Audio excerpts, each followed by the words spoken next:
దేవుని పరిశుద్ధ నామానికి మహిమ కలుగునుగాక. మన ప్రభువును ప్రియ రక్షకుడైన యేసుక్రీస్తు వారి ప్రశస్తమైన నామంలో మీ అందరికీ నా ప్రేమ వందనాలు తెలియజేస్తున్నాను.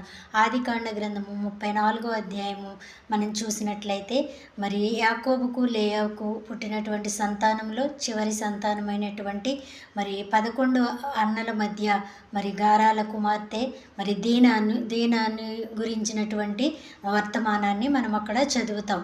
అయితే యాకోబుకు లేయాకు పుట్టి మరి ఒక మంచి జీవితాన్ని కలిగినటువంటి మరి యవనస్తురాలు మరి ఏం చేసిందంటే, ఒకరోజు మరి ఆ గ్రామాన్ని లేదా పట్టణాన్ని, దేశాన్ని చూడడానికి మరి ఆమె తల్లిదండ్రులకు చెప్పకుండా వెళ్ళినట్లుగా మనం చూస్తాం.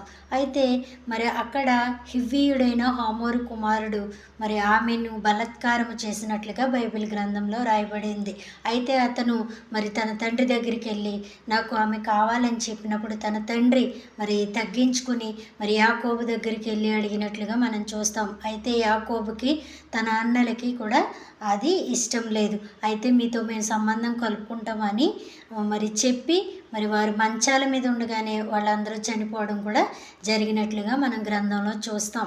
షిమ్యోనుకు లేవికి మరి అసలు ఇష్టం లేనట్టుగా బైబిల్ గ్రంథంలో రాయబడింది. అయితే ఈ వృత్తాంతం అంతా చూసినప్పుడు తల్లిదండ్రుల యొక్క మరి గారం పెట్టారనుకోవచ్చు, లేదంటే ఒక మంచి పొజిషన్లో ఉంది కాబట్టి పెద్ద భయభక్తులు అక్కర్లేదనుకున్నారో మరి ఏమనుకుందో తెలియదు. కానీ మీ తల్లిదండ్రులకు తెలియకుండా అలాంటి కార్యాన్ని చేసింది. యవనేచ్ఛలకు ఈమె లొంగిపోయిందని బైబిల్ గ్రంథం తెలియజేస్తుంది. మరి అలాంటి స్థితిలో ఉన్నటువంటి బిడ్డలు చాలామందిని మనం చూస్తూ ఉంటాం.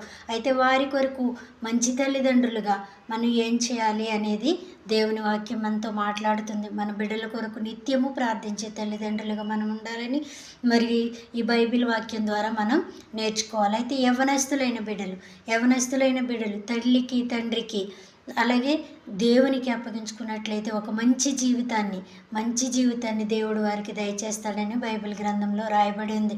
అలాంటి మంచి జీవితాలు ప్రార్థనా పరులైనటువంటి తల్లిదండ్రుల ద్వారా బిడ్డలకు సంక్రమిస్తుందని చెప్పడంలో సందేహం లేదు.